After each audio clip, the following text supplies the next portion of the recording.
اعوذ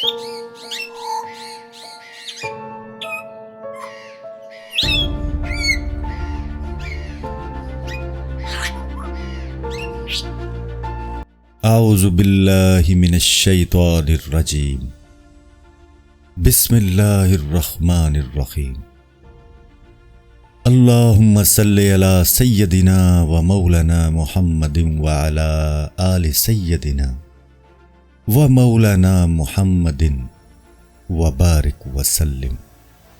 پرندوں کا کوڑا پھینکنا پیشوا منتخب کرنے کے لیے اور کوڑا کا ہدہد کے نام نکلنا۔ جب ان پرندوں نے یہ قصہ سنا تو اسی وقت اپنی جان قربان کرنے پر رضامند ہو گئے۔ سیمرغ کے خیال نے ان کے دل کا چین اور آرام کھو دیا اور سیمرغ کا عشق ان کے دلوں میں ہزاروں درجہ بڑھ گیا۔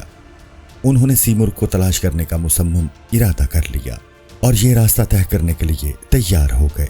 سب نے کہا کہ ہمیں ابھی ان معاملات کو سمجھنے اور سمجھانے کے لیے ایک رہنما کی ضرورت ہے تاکہ وہ راستے میں ہماری رہنمائی اور راہبری کر سکے، کیونکہ ہم تنہا نہیں جا سکتے۔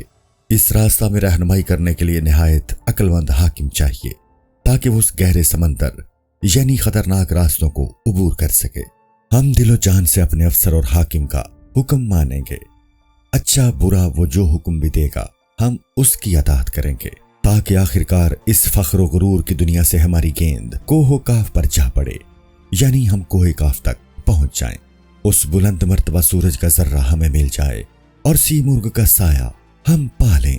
آخرکار انہوں نے کہا کہ ہمارا پیشوا اور حاکم گوئی نہیں، اب طریقہ یہی ہے کہ ہم اس کے نام کے لیے قرعہ یعنی لاٹری ڈالیں۔ جس کے نام پر قرعہ نکلے گا وہ ہمارا بادشاہ ہوگا اور ہم چھوٹوں کا وہ بڑا ہوگا۔ جب بات یہاں تک پہنچی تو سب کے ہوش گم ہو گئے اور اس وقت تمام پرندے خاموش ہو گئے۔ جب اس کام میں قرعہ ڈالا اور یہ سب سے زیادہ قابل اور موزوں پرندہ کے نام نکلا، یعنی یہ قرعہ ہدہد کے نام پر نکلا۔ تمام پرندوں نے ہدہد کو اپنا سردار بنا لیا۔ اگر وہ سر کٹوانے کا حکم دیتا تو یہ سر کٹوا لیتے۔ سب نے عہد کر لیا کہ اس وقت سے ہدہد سب کا سردار اور پیشوا ہے اور اس راستہ میں سب کا بادشاہ اور رہنما ہے۔ اس کے حکم اور فرمان سے کسی کو اپنی جان اور جسم تک قربان کرنے میں عذر نہیں ہوگا۔ ہدہد کا تاج پہننا اور پرندوں کا راستہ پر روانہ ہو جانا۔ جب اس معاملہ میں ہدایت کرنے والے ہدہد کو راہبر مقرر کیا گیا تو اسی وقت اس کے سر پر تاج رکھ دیا گیا۔ اس راستہ پر لاکھوں پرندے روانہ ہونے کو تیار ہو گئے۔ انہوں نے آسمان اور چاند کو اور زمین پر مچھلی کو چھپا دیا، یعنی ہر طرف پرندے ہی پرندے جمع ہو گئے۔ جب راستے میں ایک وادی نظر آئی تو پرندوں کا شور و گل چاند تک بلند ہو گیا۔ راستہ کا خوف اور خطرہ ان کی جانوں پر سوار ہو گیا اور ان کی جانوں میں حیرت کی آگ لگ گئی، یعنی سب حیران ہو گئے۔ وہ سب ایک دوسرے سے سبقت لے گئے، کسی کو اپنے پروں، بازوؤں اور ساریہ پاؤں تک ہوش نہ رہا۔ یہ راستہ طے کرنے میں کامیاب ہوئے۔ سب نے اپنی جان سے ہاتھ دھو لیے، ان کا بوجھ بہت زیادہ تھا اور راستہ لمبا تھا، یعنی راستہ طے کرنے میں مشکلات حائل تھی۔ اس کے بعد راستہ شر و فساد اور خطرہ سے خالی ہو گیا۔ اس راستہ پر شرارت، فساد اور اچھائی یا برائی کا ایک ذرہ تک باقی نہیں رہا، یعنی راستہ صاف آ گیا۔ راستہ پر آرام اور سکون کی وجہ سے خاموشی چھائی ہوئی تھی، نہ اس میں مشکلات کا سامنا کرنا پڑتا تھا اور نہ مصیبتیں جھیلنی پڑتی تھیں۔ ایک پرندہ نے سوال کیا کہ یہ راستہ اس قدر پر امن اور خطرہ سے خالی کیوں ہے؟ ہدہد نے جواب دیا کہ یہ خداوند تعالیٰ کے روب و عالی مرتبہ کی وجہ سے ہے۔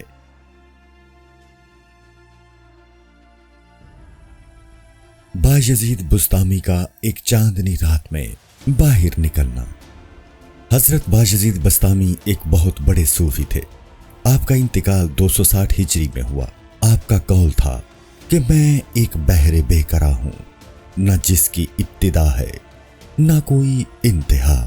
ازبرون تاریخ ادبیات ایران، جلد اول، صفحہ نمبر 427۔ ایک شب بایزید شہر سے باہر تشریف لائے اور شہر کو لوگوں کے شور و غل سے خالی پایا۔ چاند اس وقت دنیا کو روشن کر رہا تھا اور اس کی روشنی سے رات دن بن گئی تھی۔